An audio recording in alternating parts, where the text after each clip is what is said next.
ஃப்ரெண்ட்ஸ்னர்களுக்கு வணக்கம். அப்புறம் ராஜேஷ், இனி அலிச்சாட்டியத்துல அரசியல்ல வந்து பயங்கரமான அலிச்சாட்டியெல்லாம் பண்ணிட்டே இருக்காங்க. ஒரு பக்கம் அதிமுக பண்ணிருக்கு, ஒரு பக்கம் மத்த பாஜக பண்ணிருக்கு. ஆனா இவங்க ரெண்டு பேருக்குள்ளேயே ஒரு எப்படி சொல்றது, ஒரு ஒட்டாம உரசாம போயிட்டே இருக்காங்களே, என்னதான் விஷயம்? ஏன்னா பாஜக வந்து கூட்டணி ஆட்சி தான் அப்படின்னு சொல்லுது, இவரு கூட்டணி ஆட்சி இல்ல அப்படின்றாரு. என்னதான்ப்பா விஷயம், என்ன நடக்குது? என்ன நடக்குதுன்னே சொல்ல முடியல. நான் ஆக்சுவலி என்ன, எடப்பாடியுமே மாறி மாறி நல்லா பேசிட்டு இருக்காரு. ஒரு பக்கம் என்னன்னா கூட்டணி ஆட்சி கிடையாது, நான் தான் ஆட்சி அமைப்பேன்னு சொல்றாரு.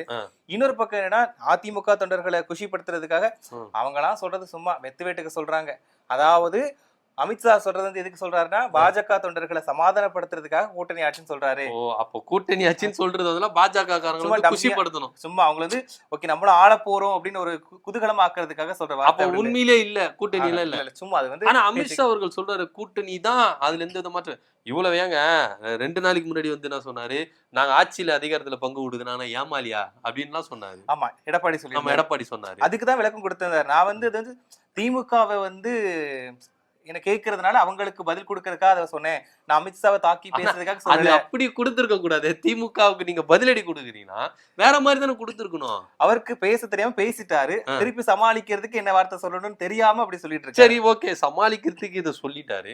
ஆனா நேத்திக்கு வந்து நான் சொல்லி இருக்கிறாரு, பாஜக காரங்களை வந்து கூட்டணி ஆட்சின்னு சொல்றாங்க, அவங்களை கூழ்படுத்துறதுதான், சமாதானப்படுத்துறதுதான். அதாவது இவருக்கு வந்து எப்படின்னா என்ன சொல்றதுன்னு தெரியாம முழிச்சிட்டு இருக்காரு. நம்ம அதிமுக சைடு தொண்டர்களை பாக்குறதா இல்லாட்ட பாஜக தொண்டர்களை பாக்குறதா, இருக்கிறவங்களை தைக்க வைக்கிறதா அப்படின்ற பிரச்சனையில இருக்காரு எடப்பாடி. ஒரே ஒரு குழப்பத்துல மட்டும் ஒரு நல்லா இருக்கிறாரு. ஏன்னா அன்வர் ராஜா போனார் பத்தியா திமுக பக்கம். ஆமா, போயிட்டாரு. அப்பவே கொஞ்சம் அவர் வந்து ஒரு குழப்பத்துல போயிட்டாரு. ஒருவேளை வந்து இந்த கூட்டணி ஆட்சி அப்படின்னு சொல்றதுனாலதான் அன்வர் ராஜா இன்னைக்கு போனாரு. நாளை பின்ன வந்து, ஏன்னா அன்வர் ராஜா ஒரு கருத்து சொல்லியிருந்தாரு, கிட்டத்தட்ட 7 முன்னாள் அமைச்சர்கள் வந்து அதிருப்தியிலே இருக்கிறாங்களாம். இந்த பாஜக கூட்டணி குழப்பத்திலே அதிருப்தியிலே இருக்கிறாங்களாம். ஒருவேளை இந்த 7 முன்னாள் அமைச்சர்களும் திமுக பக்கம் போயிட்டா என்ன பண்றதுன்னு தெரியாம அன்வர் ராஜா போனதே அவருக்கு பெரிய இடிதான். ஆமா, கண்டிப்பா. ஒரு முக்கியமான சிறுபான்மையினர் வாக்கு கொஞ்சம் பெருகிறதுக்கான வாய்ப்புகள் இருக்கு. எப்ப எம்ஜிஆர் கட்சி ஆரம்பிச்சாரோ அப்பத்துல இருந்து அவர் என்ன பண்ணிருக்காரு, இருந்திருக்காரு. சொல்லப்போனா ஜெயலலிதாவோட நம்பகத்தன்மையான அமைச்சரவையில இருந்திருக்காரு. ஆமா, இருந்திருக்காரு. இப்ப அன்வர் ராஜா போனதுனால அவருக்கு எப்படி இருக்குன்னா, நம்மளோட ஓட்டு பிரிஞ்சிரும். ஏன்னா ஏற்கனவே இந்த சுற்றுப்பயணம் மேற்கொண்டு வர இடத்துல என்ன சொல்றாரு, நான் வெற்றி பெறுவேன், எனக்கு ஓட்டு நிறைய கிடைக்கும், மக்களோட ஆதரவு இருக்குன்னு சொல்றாரு. நிச்சயமா. இப்ப அன்வர் ராஜா போன உடனே என்ன பேசுறாங்கன்னா, ஓட்டு பிரிய போகுது, ஓட்டு இருக்காது. இவரு பிரிய போகுதுன்னு இப்பதான் நினைச்சுல, எப்ப பாஜக கூட பிரிஞ்சிருச்சு. இதுக்கப்புறம் பிரிஞ்சா என்ன, பிரியா கட்டி என்ன, அவருக்கு அது தெரியுமானே தெரியல. கண்டிப்பா அது தெரியலதான். ஆனா ஒரு குழப்பத்துல இருக்கிறாரு, அதனாலதான் மாறி மாறி பேசுறாரு. இதனிடையில சிவகங்கையில ஒரு போஸ்டர் ஒண்ணு ஒட்டி இருக்காங்க. என்ன, அந்த எடப்பாடிக்கு ஓட்டு விழாது அப்படின்னு சொல்லி இருக்காங்க. என்னன்னா போஸ்டர் அடிச்சு ஓட்டிருக்காங்க, எடப்பாடி வந்தாலும் அவருக்கு எதுவுமே கிடைக்க போறது கிடையாது, வந்தா வன்னியர்களுக்கு இடஒதுக்கீடு கொடுப்பேன்னு எடப்பாடி பேசிட்டு வர்றாரு. இப்ப எடப்பாடி வந்தாருன்னா தேவர் சமுதாயத்துக்குள்ள பிரச்சனை உண்டு பண்ணுவாரு அப்படின்னு போஸ்டர் ஒட்டியிருக்காங்க. அதனால அவர் சிவகங்கைக்கு வந்தாருன்னா கண்டிப்பா ஓட்டு எல்லாம் போட மாட்டோம், ஆனா பயந்து போயிருப்பாரு. நிச்சயமா. ஏன்னா இவரு இன்னைக்கு நேத்திக்கு பண்றாரு இல்ல, நீங்க வந்து தொடர்ச்சியா நீங்க எடப்பாடி பழனிசாமியில தேவர் சமூகத்தை வந்து அழிக்கிறதுக்குன்னே இவர் சதி செய்யறாரு. ஏன்னா விழுப்புரத்துல என்ன சொல்லிருக்காருன்னா 10% இடஒதுக்கீடு நான் கொண்டு வருவேன் அப்படின்னாரு. அப்போ தேவர் சமூகத்தை அழிக்கிறதுக்கு தான் இவர் எடப்பாடி பழனிசாமி முயற்சிக்கிறாரு. சோ அதனால தேவர் சமூகத்தை எல்லாம் உஷாராயிரணும் அப்படின்னு சொல்லிட்டு முக்குளத்தோர் கூட்டமைப்பு தான் இந்த போஸ்டர் ஒட்டியிருக்காங்க. இது வந்து ஏற்கனவே சுற்றுப்பயணத்துல இவர் அனௌன்ஸ் பண்ண போனோம், இதுக்கு முன்னாடி சுற்றுப்பயணங்களா பண்ணும்போது ஒட்டியிருக்காங்க. இவர் கேன்சல் பண்ணிருக்காரு. இப்போ 2வது வாட்டி இது நடக்குமா அப்படின்னா, ஏன்னா ஓபிஎஸும் கையில இல்ல. ஒருவேளை அவர் இருந்திருந்தாருன்னா இந்த முக்குளத்தோர் வாக்கு வந்து என்ன பண்ணிருக்கலாம், மேட்ச் பண்ணிருக்கலாம். ஏன்னா இப்போ அவங்க என்ன சொல்றாங்கன்னா, ஏபிஎஸ்க்கு மட்டும் இல்ல இபிஎஸ் அணிக்கே, அதாவது பாஜக சேர்த்து அவங்க என்ன சொல்றாங்க, இந்த விஷயத்த சொல்றாங்க. ஒருவேளை இபிஎஸ்க்கு இது வந்து ஒரு பெரிய சவுக்கடியா கூட இருக்கலாம் தென் மாவட்டங்கள்ல. அதாவது ஒரு ஆட்டை வாங்கினா பரவாயில்ல, திருப்பி ஏன்னா இதுக்கு முன்னாடி தேவர் ஜெயந்தியில போயிட்டு ஐயா தேவருக்கு மரியாதை செலுத்தும் போது கூட சேர்கள்லாம் பறந்தது, செருப்புகள் பறந்தது. இதையும் மீறி அவர் சுற்றுப்பயணம் போனாராங்க, என்ன நடக்கும் அதுதான் யோசிக்கவே முடியல.